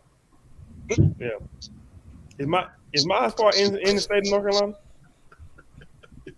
Oh my God! I'm gonna be the nice person. Hey, at least we know my spark ain't nothing smoke. That's a tall tale. Guys, that was on Kenneth and Coach Weber, right there, Coach Phillips. I was gonna say something too, but I'm not. I worked for a head coach. I worked for a head coach who he would plan our coaching trips based off of what woman he was seeing at the time. So we would go. Oh my goodness! We'd all Mute him. Mute him. The king size presidential suite. There are some schools who plan their games based off of their recruiting road trip. So they're going to stop. Some coaches drive separately. They don't drive in the charter van. They drive separately so they can make their stops along the way. There's not a lot of coaches when they stop at the corral for pregame. Y'all got to mute Kenneth, man. He been in elementary school for too long, man. Them kids got him going bananas, man. It's a recruitment trip. It's a tail trip. If they was going to recruit that tail, they could just tell they want to go play my big time, man. So, looking at Myers Park's game situation with Buford, Buford is a run-first team. They have a 3-to-1 ratio of run to pass. So, I think for Myers Park, their key is obviously to stop the run. Buford is a very strong team down in the Georgia area. Zayflix is going to cover the game from a media perspective, so it's going to be exciting to see some highlights from that game from a local perspective, which is always very cool. So, and like I said, kudos to Myers Park on. That's a big game right there. You got to applaud them taking on the challenge once again. Wish those guys safe travels. And once again, we're pulling for them. A big win would help, the state, from a national perspective for sure. Next game on the list is Blessed Trinity. They're 1-2. Another team out of Georgia, but this time they're coming up the road to take on Charlotte Catholic. The big thing in this game is they have a young man that is the number 1 running back in the class of 2023. His name is Justice Haynes. He's a 4-star running back, 5'10", 195. If you go look at his highlights, you're going to see why he's the number 1 running back in 2023. When I looked at it, I couldn't believe he was, this team is 1-2. Last year I looked at their record. They were 8-0 going to the playoffs, but they lost their first playoff game at home. So I don't know if it's been a kind of a carryover or what, but obviously for Charlotte Catholic, their defense is going to be geared up to, try to contain. That's how they play their defense. They don't let people get outside. They try to contain people. They're going to bottle them up. They're going to flow the football well. So this game might be over by, 7:30 start, might be over by 8:45. What do you guys think here? You said it, y'all. All right, moving on. Next game, we got Huff, undefeated on the season, going on the road to take on Cox Mill. Obviously, these coaching staffs know each other pretty well.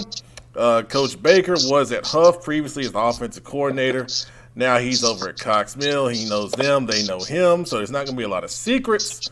Kenneth, I'll go to you first. This is a Cabarrus County special. Coach Baker's going to have his guys fired up. Kind of like Hickory Ridge going to Chambers or Weddington playing at Audrey-Kell. Anytime you get to play a Charlotte school, we've talked about this, kids get fired up because Charlotte schools talk so much, and every school is going to give them their best shot. So Cox Mill is going to be ready. They're 3-0. They've got multiple kids with Division I offers right now. They've got kids that are committed right now. Coach Baker's doing a great job. I think they're going to be fired up and ready to play. I don't know if they're able to win in the end, but I think that Cox Mill is going to give Huff everything that they need. They're going to give Huff everything that they can handle. Why we got to have this negative input about Charlotte school? Huff not even in Charlotte. They in Cornelius. Why you can't say Cornelius schools like to talk junk? Charlotte, we just got a little swag. We just talk. Now, See me, I'm being quiet this year. You know, I'm building. You know, I'm Bob the Builder.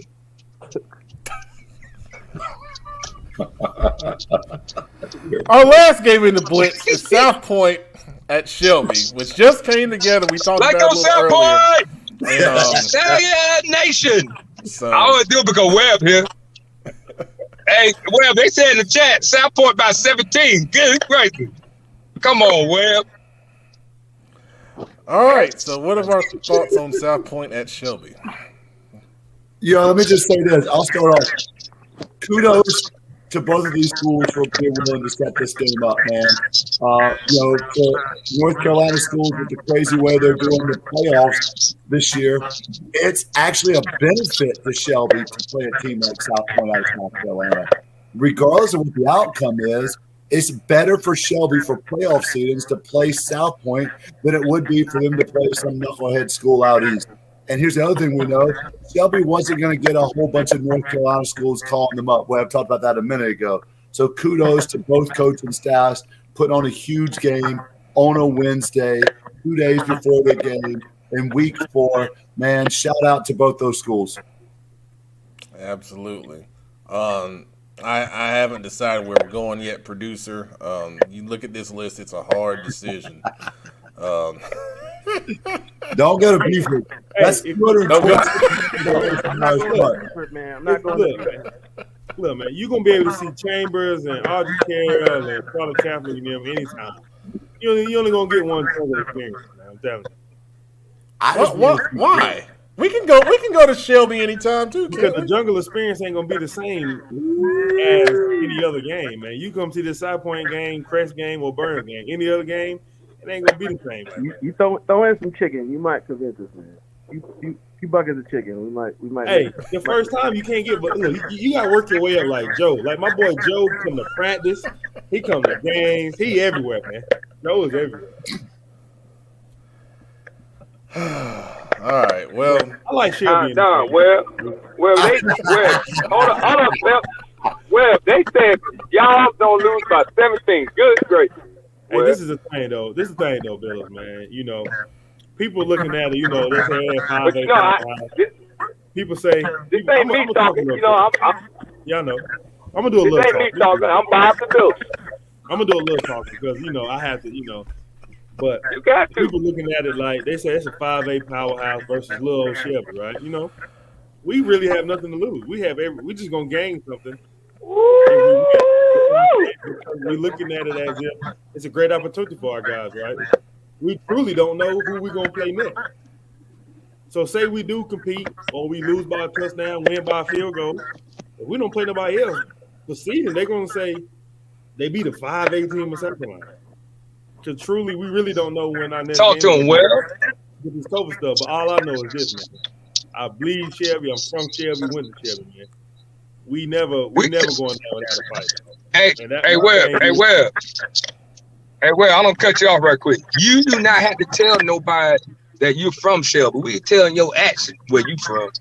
You don't have to deny that. It's not denied. You can't deny it. Look, my accent comes from all those Thanksgiving practices I've been a part of.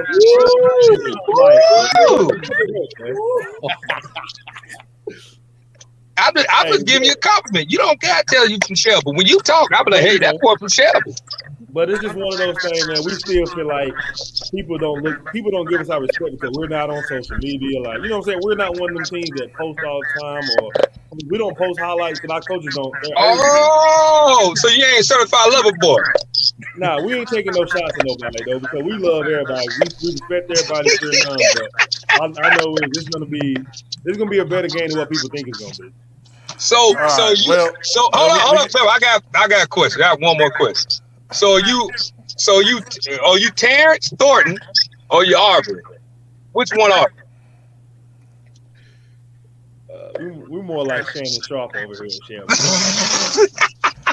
Okay, that being said, last week's predictions, we didn't have a winner or loser of the week, so no video.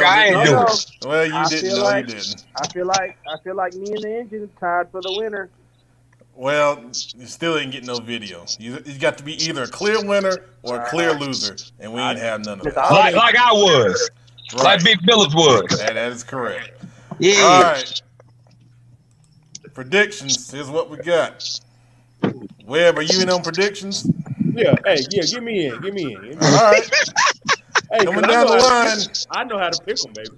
Hickory Ridge Chambers, producer. Chambers. Kenneth. Chambers. Webb. I'll go Chambers. I'm going Chambers.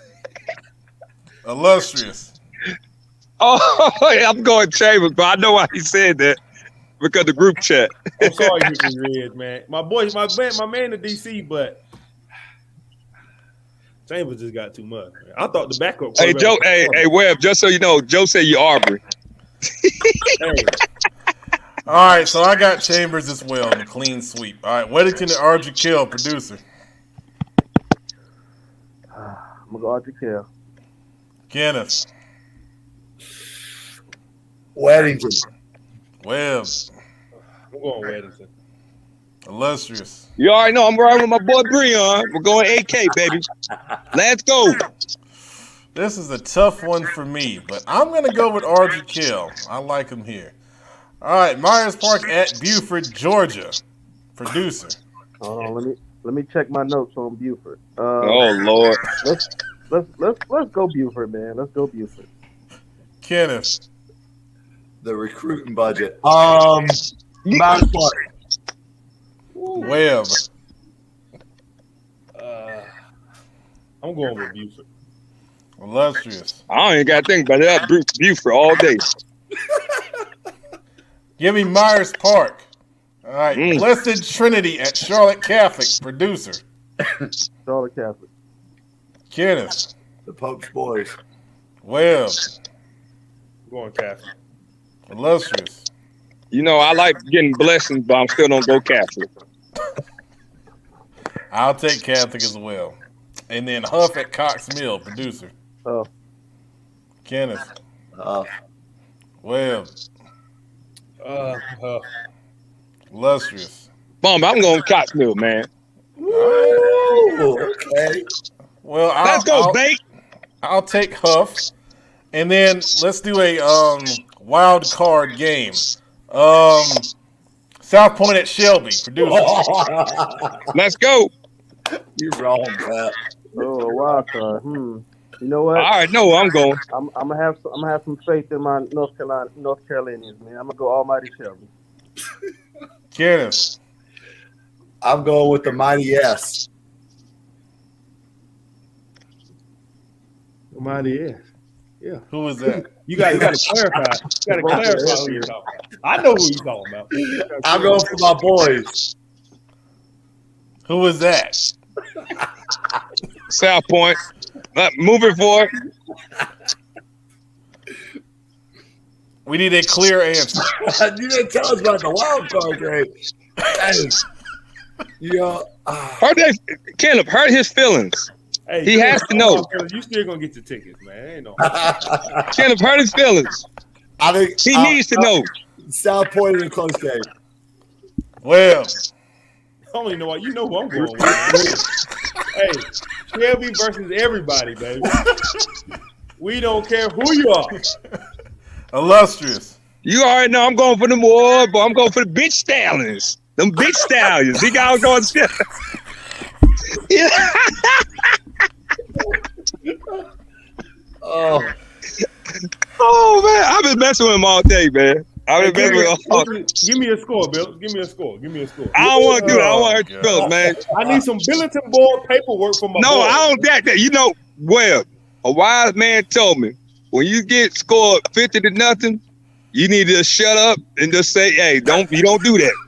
I ain't don't do that. Hey, I'm Bob the Builder. I got my hard hat on. I just gotta find the right tools. So I ain't don't do that to you. I'm gonna take South Point in a close game. So. All right. Close. Hey, well, I'll tell you what he said. What he told me how bad y'all gonna get beat. He being nice right now. I did not. Don't you even make up nothing. I didn't I don't screenshot you. Bill, it's fine. we set the game up. They didn't even want to come to the jungle, man. They don't respect us, dog.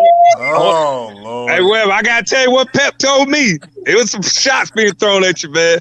Hey, all I know is, Pep, if we beat South Point, Pep, you gotta let me take over the show next Wednesday. No. You gotta come on Friday. Show, man. You gotta come on Friday. I'm coming on after the game. I'm going to the field with my phone. With a Coke. You don't have a Coke in your hand. Nah, I'm gonna have me a Sprite. That's what I'm gonna do. You don't have your Coke. You say this don't stallion. I know. All right. Well, it's that time. Thank God. Slime time with Kenneth. There we go. Boy, you know what, man? This has been a wild show tonight. Holy cow. But we are going to go straight to the illustrious one. Coach Webb, you better be thinking about who you're going to slime tonight. Coach Phillips, who you sliming on tonight? Myself, because I have been blown out in 2 consecutive games. But you want to know something? I got my hard hat on, and I still love it over here at the Big G. And I'm just having fun, but I'm going to slime myself. We got to do better. That's all you do. When you coach at a school like this, can't blame the players. You can't blame nobody but yourself. You just got to do better. So that's all I can do. Just do better. So I'm sliming myself. I should slime myself too, because a couple of weeks ago, I called you one of the hottest up-and-coming defensive coordinators in the city, Coach Phillips. And I failed you. Man. Producer, the CFI producer. Who you sliming tonight? I got to slime a group of people. I don't think I've slimed them before, but I see a new video, seems like every week or every other week.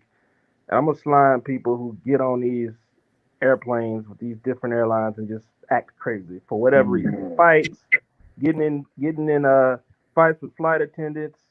One dude was growling because he didn't want to wear his mask. Just all kinds of craziness. People get up in the air and want to act crazy, man. If you think you can handle yourself, just stay on the ground, man.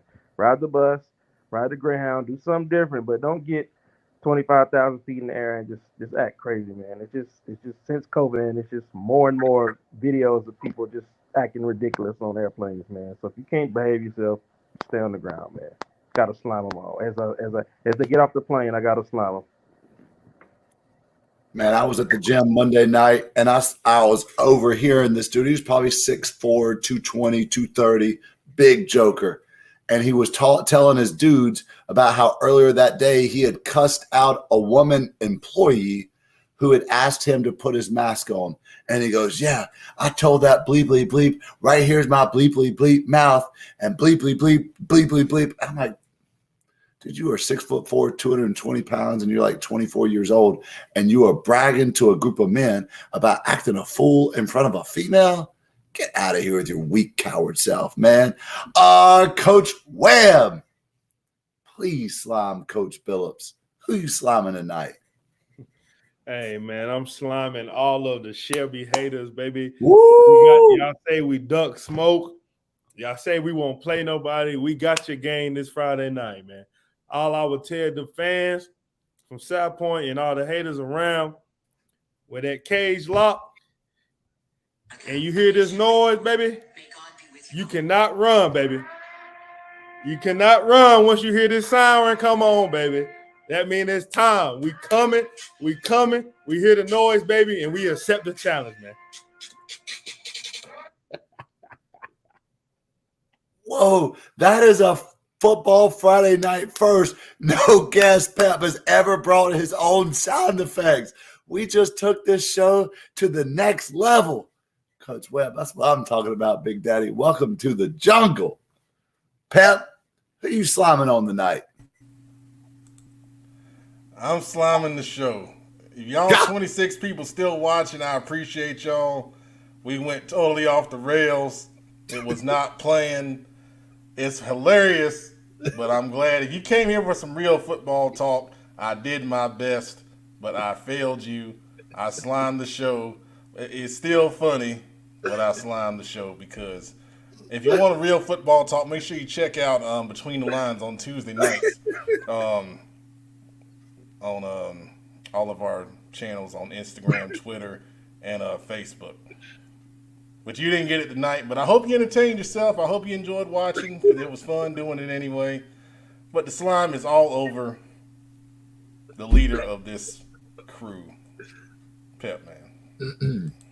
Yeah, that's a real leader right there. It takes a real man, a real leader to admit when he's failed.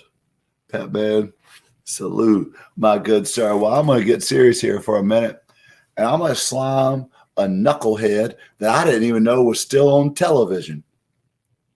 Jimmy freaking Kimmel. This fool last night in his return to television, I'm sure all 3,000 people who watched the show saw it. But he said people who are not vaccinated should not be allowed inside of hospitals if they get sick with COVID-19. I'm going to be honest with you. As someone who is vaccinated, as someone who has argued for wear a mask on this show, as someone who's also argued for personal freedoms on this show, that is one of the most disgusting takes I've ever heard in my life. Are you saying that just because someone decides that they're not going to take a vaccine that was put together pretty quickly, they're fearful of what may be in it, that they are not going to be allowed into a hospital to receive medical care? Are you saying that people who are addicted to drugs should be allowed in, but not them? Are you saying that people who are 500 and 600 pounds with multiple comorbidities should be allowed in, but not them? Are you saying that people who have done certain things or behave certain ways should be allowed in, but not them? Are we creating some type of death panel where we have to check off the list certain boxes to make sure that the Hippocratic Oath is being administered rightly and justly? I found a video of this same clown, Jimmy Kimmel, who was on record as saying that healthcare is a universal right that all people should receive free of charge. So how can you justify saying that healthcare is a universal right that all people should have and not be charged for it, but you're saying that people who are unvaccinated should not be allowed into a hospital? I don't know if he was trying to be funny in that. I just didn't find it funny at all. Not at all. As someone who just had a family member die last week of COVID-19, I didn't find it funny at all. As someone who had a friend post on social media today that her father, who just had a stroke, they're trying to move him closer to his house here in Concord, but they cannot find a hospital with an open bed because the hospitals are being overran. I just didn't find that very funny. I don't think that it's in good taste. I thought that it was in poor humor. And Jimmy Kimmel, dude, you deserve a whole bucket full of slime for that mess. That's well said, Kenneth. I guess Billups got frozen. I don't know what happened. Better. Anyway, let's see. Comments have been ridiculous. Tommy, you want to meet for barbecue, man? Let's start 7:30 down there, right? Well. Yeah, man. Tommy's the ultimate Shelby hater, man. He don't know what side he wants to be on, man. I don't know if he like South Point to North Carolina, South Point to South Carolina, North Myrtle Beach. I don't know who he likes, man. Like, I've never seen a guy like Tommy, man. I've never seen a guy like Tommy. Tommy go for everybody but his team. You better quit talking bad about Tommy. That's for you, Bill. No, you're right. We need nails, but like I said, unlike a lot of people, I talk bad about myself. Yeah. Hey, Bill, don't let him get on. He came to our football game. With a sharp collar. He had a polo shirt on with no collar. I've never seen him before.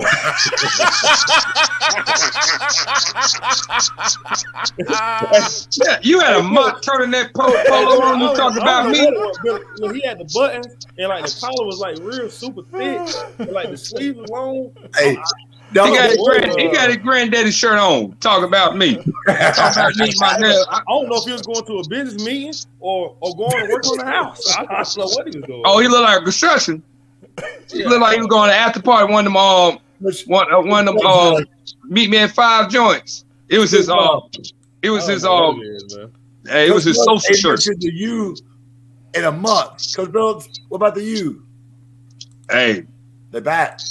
We ain't back at that, boy. We got back at the bottom. Hey, when we was at the goal line, when they was at the goal line, and they ran that play action. I said, "Uh-oh!" Right when he let it go, I said, "Uh-oh!" 98-yard touchdown. Let me tell you something. I went to sleep. I hit somebody up. I said, "You know what I'm about to do? I'm about to turn this off, listen to Certified Lover Boy, and drink me some mimosas. I'm in my feelings right now." That's what you do when you get whooped like that. Have me some good mimosas.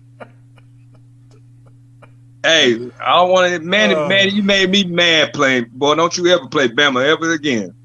And I see Alabama, I don't fly down to Cobra Girl myself. Hey, but you talk about me. Hold on now. Hold on. This is some good stuff. There is a fan, a diehard LSU fan. He said, "Hold that Tiger," when Ed Orgeron said it, and he was talking all the junk. And then the Bruins or UCLA. At least I got beat by the Crimson Tide. They got beat. Look at him. Look at him. Listen, man. He was hurt. Listen, man. Hold on. I want you to do one thing, Adam. I want you to do one thing. Hold that Tiger. Thank y'all for tuning in to CFI. It was a wonderful thing today, y'all. Hey, but remember, hold that Tiger. Man, listen, man. We had to go. If you're still watching right now, I don't know why. Because I'm back. We had to go through a hurricane, practice in Houston, fly to California. Hey, man. Hold that Tiger. With a lot, man. Hold that Tiger. But y'all should have known if Nick Saban wouldn't call y'all phone, y'all should have declined unless he was talking about a car. You know what? You know what really hurt my feelings? They said all my friends sent me the picture of Nick Saban wearing that 305 chime. I said, boy, I was listening to Carl Thomas the whole day. I was in my feelings. I was emotional. I was ready to fight everybody. Shame on Manny Diaz. Good night, everybody. Good night. Go Lions, baby. Big Chef. No, go West. No, hold on. I can't say that. We go Wildcats. Go Wildcats. Go Cats. Go.